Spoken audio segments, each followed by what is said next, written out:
Feel नहीं होता, अपना सेल्फ फील नहीं कर पाते। ये मानसिक बीमारी है अपने आप में कंपटीशन। नेक्स्ट है, निम्न में से विकास का कौन सा सिद्धांत गलत है, यानी कि प्रिंसिपल जो है वो कौन सा गलत है, मतलब सही नहीं है।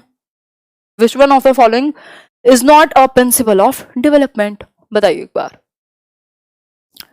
नहीं, अभी तो कोई नोटिफिकेशन भूल ही जाइए, बट तैयारी कीजिए। यह एक सतत प्रक्रिया है, यानी कॉन्टिन्यूअस है, ये तो है, गलत नहीं है ये तो। विकास संयोगों का परिणाम है, अब ऐसा तो है नहीं भैया भारतवर्ष में ऐसे अरेंज मैरिज हो रही है कि संयोग बनेगा और पता नहीं क्या हो जाएगा, ऐसे स्वर्ग से जोड़ी बन करके आएंगी, वो वाला सीन नहीं होगा। विकास जो है वो प्रॉपर सीक्वेंस में होता है, ऑर्डर में होता है, और कुछ निश्चित इसकी स्टेजेस हैं, है ना। ऐसा नहीं है संयोग से आप विकसित हो जाएंगे, वही आप पढ़ोगे नहीं तो पेपर कैसे पास होगा, संयोग से नहीं होगा। जो डेवलपमेंट है, जो बेहतर करना है खुद को, 3 साल पहले की आप वीडियोस देखिए, अभी आप मेरे साथ जुड़े हुए हैं, ये जो विकास है, जो डेवलपमेंट है, ये हवा में नहीं, संयोग से नहीं हुआ, ये लक से नहीं हुआ, मेहनत लगी है इसमें, ठीक। और आगे भी जो होगा उसमें भी मेहनत लगेगी। तो आप भी खुद को अगर पीछे मुड़ के देखते हैं और आपने किसी चीज पे काम किया है तो आपको पता लगेगा कि संयोग रखा रह जाता है अगर आप मेहनत कर रहे हैं, प्रैक्टिस कर रहे हैं, या फिर सीक्वेंस में चल रहे हैं बहुत सारे प्रिंसिपल्स के साथ। अब ये बहुत जीवन से जोड़ सकते हैं हम साइकोलॉजी को, तो बी जो है इसका सही आंसर होगा। प्रिडिक्टेबल है, कुछ हद तक आप प्रिडिक्ट कर सकते हो, भाई पूत के पांव पालने में दिख जाते हैं, ये क्या है, प्रिडिक्ट कर सकते हैं हम। अगर बचपन से ही जो है थोड़ा सा ज्यादा क्यूरियस है, ज्यादा एक्टिविटीज कर लेता है, तो हम प्रिडिक्ट कर सकते हैं। इंडिविजुअल डिफरेंसेस होते ही हैं, लेकिन संयोग जैसा विकास का कोई सिद्धांत नहीं होता, ठीक है। ये सिर्फ यही हम बनाते हैं संयोग।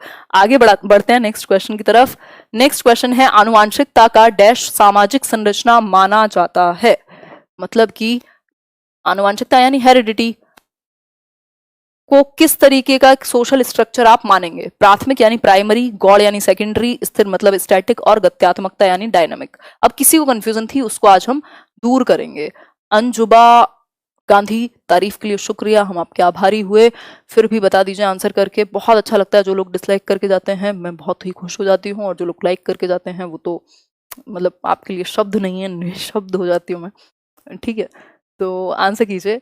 ये ऐसे 2 साइड्स ऑफ अ कॉइन, तो जिंदगी ऐसी ही होती है, खुश रहना चाहिए, ये सब तो चलता रहता है। अभी देखो बाहर नहीं निकल पा रहे हैं कई लोग। आंसर कीजिए, आंसर कीजिए फटाफट से, बहुत ही बढ़िया। गौड़ कैसे हो सकता है, सेकेंडरी नहीं होती, हेरिडिटी और एनवायरनमेंट का इक्वल रोल है, तो आंसर जो है इसका स्थिर यानी स्टैटिक होगा। भाई भारत की राजधानी दिल्ली है, अब ऐसा तो है नहीं कि कल बॉम्बे बन जाएगी, ठीक है। तो ये स्टैटिक है, जैसे स्टैटिक जीके होती है आपकी, जो चेंज नहीं होती, उसी तरीके से हेरिडिटी है। भाई एक बार जो आपको कैरेक्टरिस्टिक्स अपनी हेरिडिटी से मिल गए, भाई एक जो फर्टिलाइजेशन के टाइम पर जब एक फर्टिलाइज्ड ओवम है, वो क्या है, अब जो भी कैरेक्टरिस्टिक थे माता पिता से वो चले गए क्रोमोसोम्स के थ्रू, जीन्स के थ्रू। अब ऐसा थोड़ा ना बाद में माता पिता का मन करा, अच्छा चलो दुकान पे ले गए और आपके जीन्स चेंज कर दिए, आपकी आंखों का रंग चेंज हो गया, लेंस लगा के कर लो वो एक डिफरेंट बात है, आपका मानसिक स्तर चेंज हो गया, जी नहीं। हेरिडिटी जो कैरेक्टरिस्टिक्स हैं वो स्टैटिक होते हैं, एक बार जो हेरिडिटी मिल गई वो मिल गई, फिर आप इसमें कुछ ऐसा नहीं है कि जाकर के कहीं अमेजोन से ऑर्डर कर लेंगे कि मेरी ये वाले हेरिडिटी में ये प्रॉब्लम है, चलो दूसरे तरह के बाल दे दो, ये वाले तो स्ट्रेट नहीं है मेरे क्योंकि मम्मी पापा के नहीं थे, तो ऐसा नहीं होगा, है ना। अब किसी ने पूछा था, देखो डायनेमिक क्या होगा, डायनेमिक होगा एनवायरमेंट, डायनेमिक एनवायरमेंट होगा, हेरिडिटी डायनेमिक नहीं होती, बहुत रेयर चेंजेस होते हैं, वो भी जमानों बाद, ठीक, मतलब जनरेशंस बाद। डायनेमिक आपका एनवायरमेंट होगा, क्यों, आज आप टोटली चेंज कर सकते हैं, आज आप यहाँ रहते हैं दिल्ली में, कल आप यूएस चले जाइए, हालांकि वहां बहुत बुरे हालात हैं अभी, तो आप गांव चले जाइए, वहां शायद थोड़ी बहुत शांति मिले, ठीक। तो आप चेंज कर सकते हैं एनवायरनमेंट को, डायनामिक है, कभी भी चेंज हो जाएगा, लेकिन हेरिडिटी को आप इतने हवा में चेंज नहीं कर सकते या कर ही नहीं सकते। आप किसी ने कहा, ठीक है बहुत अच्छा क्वेश्चन है, ये पता लगता है कि आप सोच रहे हैं किसी चीज पे, बहुत ही अच्छा, मतलब ये अपने आप में बहुत ही ज्यादा प्रेज करने की बात है। किसी ने मेल भी किया था, मुझे नाम नहीं याद उनका, कि आपने पूछा है, शायद किसी को कल कंफ्यूजन हो जाती तो उनको कंफ्यूजन अब नहीं होगी। उन्होंने कहा कि हेरिडिटी जो है, यानी हर एक जनरेशन में माँ बाप बदल रहे हैं, ये कह सकते हैं, या बच्चे चेंज हो रहे हैं, जो भी है, तो जनरेशंस तो बदलती जा रही हैं, तो हेरिडिटी भी फिर बदलती रहती है। इसका मतलब ये हुआ, जो हमारे जीन्स है ना वो जमानों तक, पहली बात तो ये है कि इस जनरेशन में जो एक बच्चा बना उसके जीन्स आप चेंज नहीं कर सकते, जो मिल गए, अब आगे वो जो मिलेंगे वो फिर वो चेंज नहीं होंगे। बेसिकली आपके जो जीन्स है इसमें सिर्फ आपके पेरेंट्स ही इन्वॉल्व नहीं होते, आपके ग्रैंड पेरेंट्स जो हैं, आपके नाना नानी, आपके दादी दादा, उनका भी 1/2 और इस तरीके से मिलकर के पूरा चार्ट बनता है। जो कैरेक्टरिस्टिक्स हैं वो आपके पूर्वजों से भी आते हैं, ऐसा नहीं है कि सिर्फ माँ बाप का ही रोल है कि माँ बाप बदल गए तो सारा कुछ हो गया, वो उनकी जो जीन्स हैं वो चल रहे हैं, ठीक है, चाहे वो डोमिनेंट हो, मतलब डोमिनेंट ना हो, डोरमेंट हो, अगर मैं कहूँ तो सुषुप्त हो जाए, किसी एक जनरेशन में नहीं दिखे दूसरी जनरेशन में दिख जाए, लेकिन वो है। ठीक है, तो इसलिए जो हेरिडिटी है वो स्टैटिक होती है, स्थिर होती है, डायनामिक नहीं होती। आगे से कंफ्यूज मत होइएगा। बहुत बहुत धन्यवाद आपका क्वेश्चन पूछने के लिए। नेक्स्ट है, निम्नलिखित में से बौद्धिक वातावरण को प्रभावित करने वाला सबसे महत्वपूर्ण कारक कौन सा है? बौद्धिक वातावरण यानी कि इंटेलेक्चुअल जो आपका एनवायरमेंट है, यानी जो आपका इंटेलेक्चुअल एबिलिटी है, ठीक, वो विद्यालय का वातावरण, सांस्कृतिक वातावरण, परिवार का वातावरण या पास पड़ोस का वातावरण। पूजा सिंह, क्या हुआ, क्यों आप परेशान हो? ऐसे परेशान ना रहें, परेशानी का हल निकाला जा सकता है ऑलमोस्ट हर समस्या का। जिसका ना निकल सके उसके लिए परेशान होने का कोई फायदा नहीं है, जिसका निकल सके उसका निकाल लेना चाहिए। बताओ एक बार। बहुत बड़े आंसर कर रहे हैं आप लोग।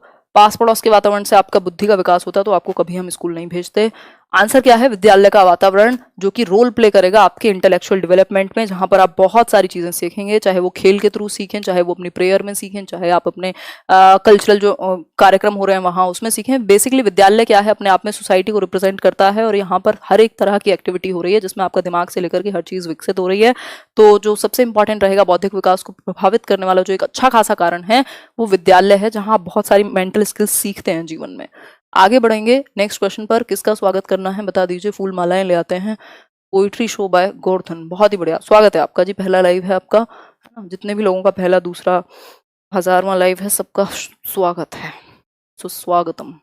नेक्स्ट है, यह आवश्यक नहीं है कि उच्च बुद्धि वाले बच्चे डैश में भी उच्च हों। बहुत ही अच्छा क्वेश्चन, बहुत ही प्यारा लाजवाब क्वेश्चन, बताइए एक बार। बहुत ही बढ़िया, सत्यम कह रहे हैं आपका स्टाइल लाजवाब है जी, धन्यवाद। नहीं, बाकी चीजों पर ध्यान ना दें, पढ़ाई पर ध्यान दें, नहीं तो समस्या हो जाएगी। आंसर कीजिए फटाफट से। सृजनशीलता, विश्लेषण, अच्छे अंक प्राप्त करना या अध्ययन? कह सकते हैं हम जनरली, अगर मैं बात करूं, हालांकि अच्छे अंक प्राप्त करने का भी कोई डायरेक्ट संबंध नहीं है, बट हाँ, हम इस चीज को लेकर के चलते हैं कि जो अच्छा, जिनका आईक्यू ज्यादा है वो एकेडमिकली अच्छा करेंगे। एकेडमिकली हम बहुत ज्यादा जोड़ देते हैं आईक्यू से, जबकि ऐसा जरूरी नहीं है। हमने ये भी पढ़ा है कि अगर डायरेक्शन खराब हो जाए तो प्रॉब्लम हो सकती है, लेकिन अब हम नॉर्मल क्वेश्चन का जवाब देंगे ना, अब एक्सेप्शंस पे तो नहीं जाएंगे।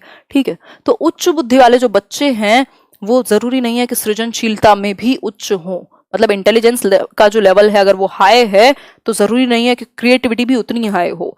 ठीक है, या क्रिएटिव ही हो हमेशा। ठीक है, हालांकि बहुत सारे लोग ये मानते हैं कि भैया इंटेलिजेंस ज्यादा है तो क्रिएटिविटी भी ज्यादा होगी, बट ऐसा कोई रिलेशन नहीं है। गार्डनर ने भी 2006 में कहा है कि ज्यादा बुद्धि का जो स्तर अगर तेज है तो जरूरी नहीं है कि क्रिएटिविटी का भी स्तर तेज ही होगा या क्रिएटिव ही होगा। ठीक है, तो ये एक बात है, और जरूरी नहीं है क्रिएटिव है तो इंटेलिजेंट भी होगा या आईक्यू ज्यादा ही होगा। हालांकि प्रतिभाशाली के केस में ये बात बदल जाती है, गिफ्टेड को तो हम जोड़ ही देते हैं कि क्रिएटिव भी होगा, बट एज सच कोई डायरेक्ट रिलेशन नहीं है। और यहाँ बात हाई आईक्यू की हुई है, ना कि गिफ्टेड की। ठीक है, तो ऐसा नहीं है कि आईक्यू ज्यादा है तो जरूरी है कि हर बच्चा क्रिएटिव ही होगा। कुछ बच्चों को देखा होगा आपने, क्लास में फर्स्ट आते हैं, बाकी कोई क्रिएटिविटी उनसे होती नहीं है। ठीक है,